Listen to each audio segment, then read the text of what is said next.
Unit में हम calculus unit के कंटिन्यूटी एंड डिफरेंशिएबिलिटी चैप्टर के इंपॉर्टेंट क्वेश्चंस को कवर कर रहे हैं। सारे क्वेश्चन इंपॉर्टेंट है, एग्जाम में आए हुए रिपीटेड क्वेश्चन है। एक एक क्वेश्चन यहाँ पर सेलेक्टेड है। इन क्वेश्चंस की आप बार बार प्रैक्टिस करेंगे, बोर्ड में आपका कोई क्वेश्चन छूटेगा नहीं। स्टार्ट करते हैं आज का क्वेश्चन। क्वेश्चन है हमारा y equals to log cos e की power x then find dy over dx। इससे पहले वाले सारे क्वेश्चंस के सॉल्यूशन इससे पहले वाली वीडियो में है, वहां जाकर आप देख सकते हैं। स्टार्ट करते हैं क्वेश्चन का सॉल्यूशन।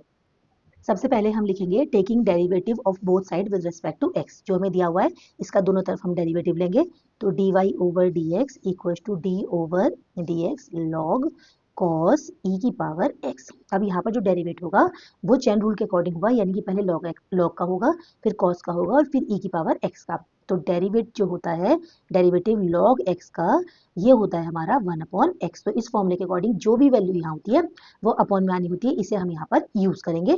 तो हमने इसको लिखा log का 1 अपॉन cos e की पावर x। ये log का डेरिवेट किया हमने। अब डेरिवेट करेंगे हम किसको, आगे जाके cos e की पावर x को। तो cos का डेरिवेट क्या होता है बच्चों, cos x का डेरिवेटिव होता है हमारा माइनस ऑफ साइन x, यानी कि जो भी यहाँ होता है उसको लेकर हम as it is minus sine लगा देते हैं, हमारा डेरिवेटिव हो जाता है। तो यहाँ पर सेम इसी तरीके से सबसे पहले से लिखेंगे cos e की पावर x को लिखा। अब cos का डेरिवेट किया, माइनस साइन आ गया, और यहाँ x था तो x आया। अब हमारा e की पावर x है तो e की पावर x आ गया, ठीक है। अब इंटू यहीं पे लगाकर अब डेरिवेट करेंगे हम e की पावर x को। ये फॉर्मूले थे हमने यूज किए हैं। अब ये साइन e की power x upon cos e की पावर x हमारा माइनस ऑफ tan e की पावर x बन गया, ये एंगल है। और e की पावर x का डेरिवेटिव e की पावर x होता है, और जब हम डेरिवेट करेंगे इसके आगे जाके x को, तो x का डेरिवेटिव होता है 1, तो माइनस ये अलग है, ये आगे आ गया, और ये बना tan e की पावर x इंटू एक्स का डेरिवेटिव हुआ 1। तो हमारा आंसर आ गया माइनस ऑफ e की power x into tan e की power x। This is our answer. इस तरीके से हम क्वेश्चन को इजीली सॉल्व कर सकते हैं। Now move to the next question. Next question important question है, एग्जाम में आता है। क्वेश्चन में क्या है, dy ओवर dx मांगा है एट t इक्वल टू 2π/3 जब रहेगा। यहाँ पर x की वैल्यू गिवन है, y की वैल्यू गिवन है। बच्चों में समझना क्या है, यहाँ पर हमें dy ओवर dx फाइंड करना है। अब जो फंक्शन y में दिया गया है उसमें t है, और जो फंक्शन x में दिया गया है उसमें t है। तो सबसे पहले हम क्या करेंगे, y वाले फंक्शन से dy ओवर dt फाइंड करेंगे, फिर x वाले फंक्शन से dx ओवर dt, और फिर इसको डिवाइड करके आंसर निकालेंगे। लिखते हैं इसका सोल्यूशन। हमने लिखा y इक्वल टू 12 ब्रैकेट में 1 माइनस कॉस टी, और x इक्वल टू 10 ब्रैकेट में t माइनस साइन टी। तो सबसे पहले लिखते हैं फ्रॉम इक्वेशन 1। अब इक्वेशन 1 y के लिए y का t के रिस्पेक्ट में डेरिवेशन करेंगे, तो dy over dt equal to 12 as it is हो गया। 1 का डेरिवेटिव बना 0, माइनस कॉस का डेरिवेटिव हो जाएगा माइनस ऑफ साइन, यानी कि प्लस हो जाएगा साइन टी। तो कितना आया 12 साइन टी। ये हमारी वैल्यू आ गई इक्वेशन नंबर 1 से। अब ऐसे करते हैं फ्रॉम इक्वेशन 2। इक्वेशन 2 से जब हम करेंगे तो dx ओवर, अब x का विद रिस्पेक्ट टू t चले गए हैं, t है सारे में इसलिए, तो dx over dt equal to 10, t का डेरिवेटिव हुआ 1, और जब t के रिस्पेक्ट में कर रहे हैं तो यहाँ 1 हो जाएगा, और साइन का हो जाएगा हमारा cos t। ये निकाल दिया हमने। अब हमें फाइंड करना है dy ओवर dx, यानी कि ये जो dt आ रहा है ये हमारे काम का नहीं है, तो इसको डिवाइड कर देते हैं। तो ऑन डिवाइडिंग, ठीक है, जब हम डिवाइड करेंगे इसको, तो dy ओवर dt को हम डिवाइड करेंगे dx ओवर dt से। तो यहाँ पर वैल्यू क्या है हमारी 12 साइन t अपॉन 10 ब्रैकेट में 1 माइनस कॉस t। अब यहाँ से इससे कैंसिल हो गया, और ये बनेगा हमारा dy over dx equals to 2 6 जा 2 5 जा, यानी कि 6 अपॉन 5, और साथ में क्या आ गया साइन, जो t की वैल्यू थी, t की वैल्यू कितनी थी 2π/3 अपॉन 1 माइनस कॉस 2π/3।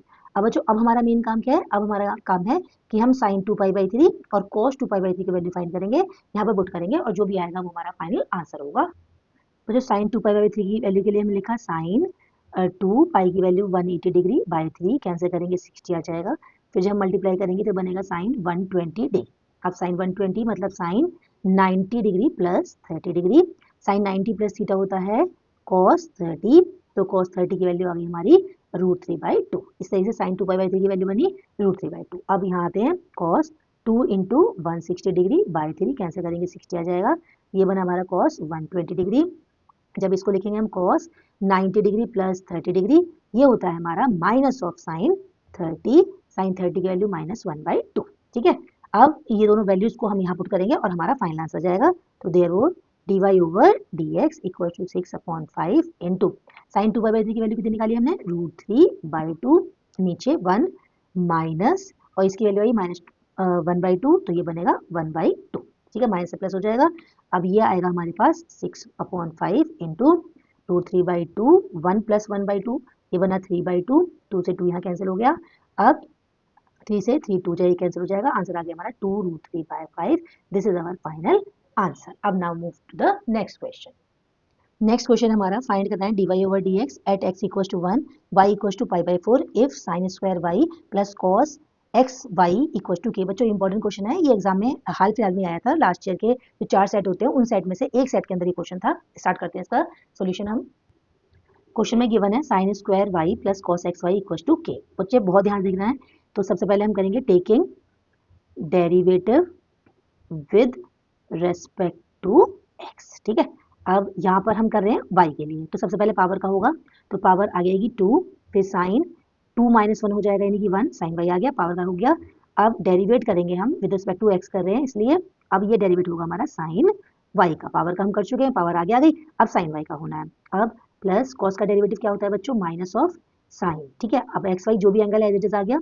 अब डेरिवेट होगा अंदर जाकर एक्स वाई का, और के का डेरिवेटिव हो गया हमारा 0, कांस्टेंट है, कांस्टेंट का डेरिवेटिव 0 हो गया। अब देयरफॉर 2 साइन वाई, अब साइन वाई का डेरिवेटिव कितना होता है, कॉस वाई।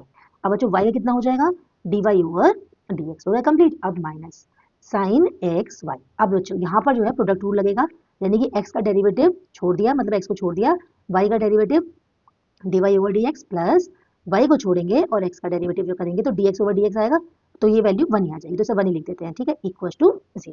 फिर से देखो बच्चों, इसमें हमने प्रोडक्ट रूल लगाया है, एक्स को छोड़ दिया, वाई का डेरिवेट किया, फिर वाई को छोड़ दिया, एक्स का डेरिवेटिव 1 ही हो जाएगा, क्योंकि विद रिस्पेक्ट टू 1 कर रहे हैं, एक्स कर रहे हैं, तो यहाँ पर 1 ही आ जाएगा। अब देयरफॉर ये कितना बना हमारा, 2 sine y into cos y d y over d x minus multiply करेंगे तो x sine x y d y over d x minus y sine x y equal to 0। Simple solve हो गया।